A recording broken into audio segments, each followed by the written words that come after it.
지금 다주택자랑 정부랑 싸우고 있는 이 고래등 싸움에 세입자, 매수자가 새우등 터진 겁니다. 20, 30대 청년들 가만히 앉아가지고 또다시 포모 현상이 오고 있어요. 자, 5월 9일 다주택자 규제를 하고 있습니다. 정부에서. 그래서 정부에서는 5월 9일 이전으로 안 팔면 너네 더 힘들게 만들어줄 거야. 세금 더 많이 내게 할 거야. 라고 해서 이제 협박 아닌 협박을 하고 있죠. 그래서 지금 5월 9일 이전에 매물들이 좀 나오고 있다. 어떤 매물? 다주택자 매물이다. 그래서 정부는 지금 어떻게 한다? 다주택자를 쪼우는 거예요. 야, 너네 팔아? 안 팔아? 그럼 너네 돈 지금 세금으로 다 낸다? 이거를 계속 하고 있는 거예요. 지금 현재 상황에서. 그래서 다주택자가 지금 어떡하지 하다가 매물이 하나씩 나오는 겁니다. 근데 이게 매물이 많지가 않아요. 요거 이제 조금 이따가 설명을 좀 드리고, 그래서 정부에서는 지금 다주택자 쪼우고 있다. 매물 내놔라. 팔아라 빨리. 그래서 시장에 공급도 좀 하고, 안 팔면 세금 더 많이 내게 할 테니까 빨리 팔아. 이렇게 압박을 하고 있는 상황입니다. 그 상황 속에서 지금 4월 14일 기사를 보면은 대통령 부동산 정책 서류 복사 직원도 다주택자는 안 된다. 그리고 강유정 대변인이 부동산 정책 5월 9일 이후에 많은 게 예고돼 있다. 이게 더 가겠다 이거예요. 5월 9일 날 나오는 이게 양도세, 중과, 유예 폐지거든요.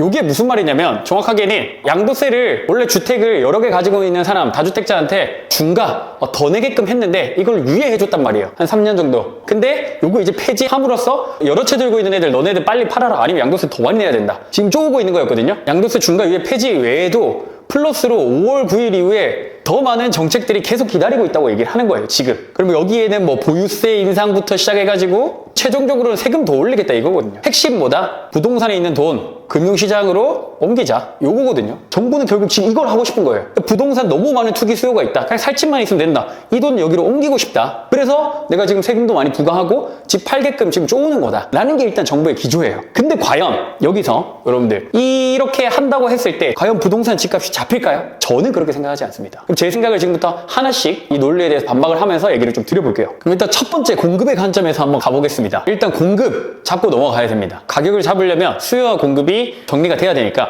정부 입장에서 지금 공급을 늘리려고 하는 거잖아요. 다주택자들이 세금 때문에 매물을 던진다고 하면 시장에 공급이 많아지니까 수요도 좀 안정화되는 거 아니냐? 이렇게 얘기를 많이 하시죠. 근데 이 개념을 한번 정리를 좀 해드릴게요. 이 공급이 늘어난다는 거는 매매, 매물, 그리고 임대, 매물 이렇게 두 가지로 나눠져 있어요. 자, 근데 매매, 매물을 넘기면서 많게 하려고 하잖아요. 일단 첫 번째 요부터 틀렸습니다. 다주택자가 가지고 있는 매물들이 일단 시장에 많이 공급이 안 됐어요. 일단 5월 9일 지금 이 양도세 중과 유예 폐지 때문에 매물 중과가 그렇게 많이 안 됐습니다.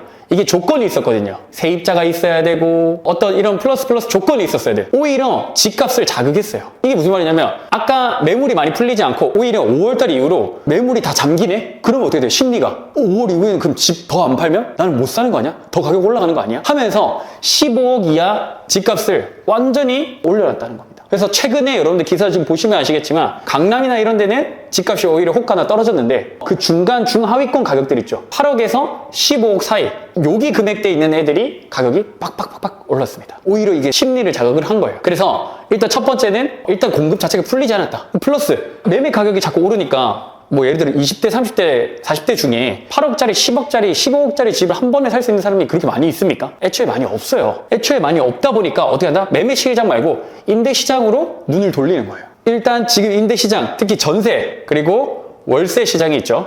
그래서 매매 시장으로 가지 못하는 수요가 어떻게 했다? 임대 시장으로 이제 오는 거죠. 그게 이제 전세와 월세인데 일단 전세가 지금 기본적으로 무서운 게 지금 15,000건 정도가 있어요. 서울 아파트 기준. 이게 불과 3달 전에 1월 달에 몇 건 있었는 줄 알아요? 3만 건 있었어요. 그럼 뭐다?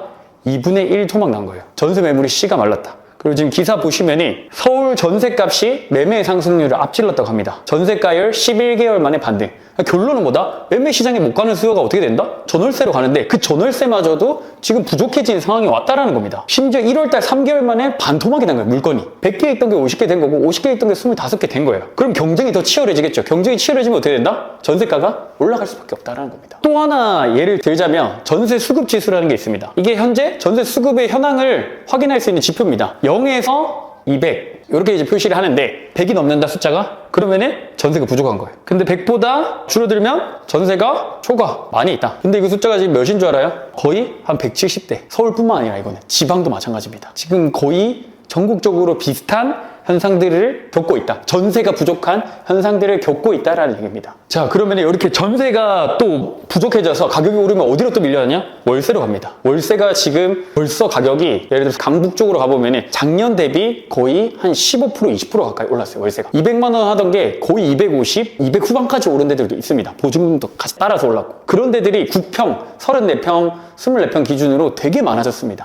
가족 단위로 사는 곳들 34평 기준으로 했을 때 그런 데가 작년 대비 월세도 이미 많이 올랐다. 근데 이 매물마저도 부족해지고 있는 상황들이다. 지금 진퇴양난이죠. 지금 일시적인 문제일까요?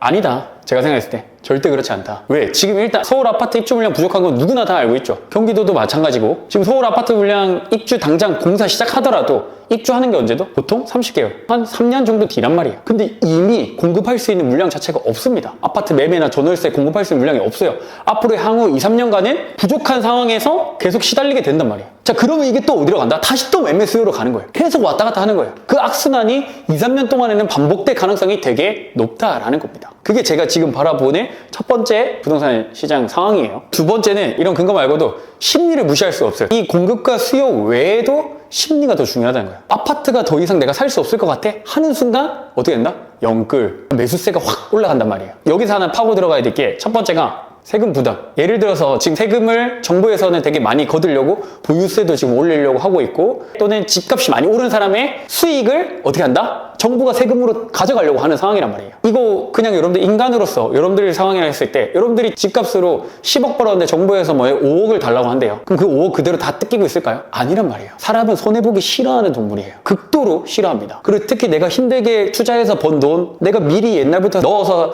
번 돈으로 정부가 가져간다 하면 이거 어떻게 한다? 세금 부담 나한테 진다? 오케이, 폭탄 돌리기. 누구한테 또 간다? 세입자한테 가는 거예요. 그래서 결국 뭐다? 여기에 전월세 가격으로 얹어버린다는 겁니다. 전세나 월세 가격 더 올리거나 아니면 매매 가격 더 올리는 거예요. 예를 들면 나 1,000만 원 번 줄 알았는데 정부에서 갑자기 나한테 500만 원 달래요. 오케이, 알겠어. 너 500만 원 달랬어? 그럼 나 1,500만 원 줘. 내가 정부한테 500만 원 줄 거고 내가 원래 돈 1,000만 원 받아갈래. 1,500으로 올려서 파는 거예요. 근데 전월세도 없고 매매도 없으니까 사는 사람 입장에서 어떻게 한다? 일단 부르는 게 값인 거예요. 왜 제가 자꾸 공급이 부족해지니까 가격이 계속 오른다라고만 생각하냐라고 하는데 그럴 만한 이유가 있습니다. 일단은 여러분들 잘 생각해 보세요. 자, 여러분들이 마트에 가서 딸기를 한 개 사려고 하는데 마트에 딸기가 100개 있을 때랑 딸기가 1개 남았을 때랑 여러분들 언제 더 급하겠어요? 당연히 1개 남았을 때 더 급할 겁니다. 100개 있을 때는 좀 여유롭게 돌아보다가 집에 가기 전쯤에 사도 되겠죠. 넉넉하니까 개수가. 근데 1개 남을 때 어때요? 가자마자 1개 바로 사야 되는 거예요. 왜냐면 내가 이거 아니면 못 사거든. 돈 더 올려줘도 못 사요. 이런 심리가 그대로 부동산에도 적용된다는 거예요.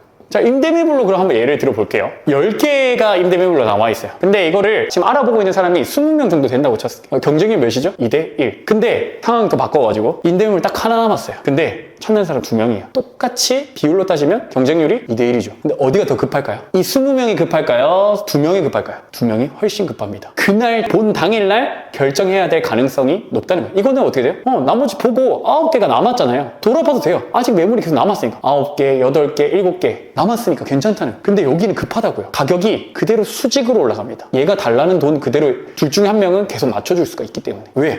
마지막 매물이잖아요. 집주인들도 이 상황을 다 알아요. 그래서 세입자도 마찬가지로 조금 비싸도 그냥 계약해버리자 라고 해서 그게 실거래가가 뜨고 그게 시세가 뜨고 그거보다 계속 얹어서 가격이 빡빡빡 오르는 거예요. 근데 부동산이 여러분들 전세 가격이 100만 원씩 오릅니까? 10만 원씩 오릅니까? 1000단위부터 시작하는 거예요. 적게는 3, 4천, 많게는 1, 2억씩 올라버려요. 그럼 그 집 살려고 했던 사람들은 어떻게 된다? 나머지 한 명은 어디로 가요? 빌라 가거나 아니면 진짜 매매를 생각을 해보거나 연끌을 해서 그 상황이 결국 반복된다. 그래서 이렇게 매물이 줄수록 가격에 대한 결정권이 집주인한테 계속 넘어가는 거예요. 그렇게 되면 어떻게 된다? 매수자나 임차인들은 쫓기듯이 금액을 계속 높게 거래를 할 수밖에 없다. 그게 시장 가격이 된다라는 겁니다. 그래서 이게 단순한 공급 부족 이 얘기가 아닙니다. 지금 시장의 판이 매수자 우위가 아닌 매도자 우위로 바뀌고 있다. 지금 정부에서는 다주택자한테 지금 목에 칼을 겨누고 있는데 오히려 그 칼이 어디로 간다? 세입자한테 가고 있는 거예요. 지금 다주택자랑 정부랑 싸우고 있는 이 고래등 싸움에 세입자, 매수자가 새우등 터진 겁니다. 20, 30대 청년들 가만히 앉아가지고 지금 어떻게 되나? 또다시 포모 현상이 오고 있어요. 그래서 지금 그런 상황이다 라고 보고 자, 마무리하겠습니다. 지금 이번 정권에서는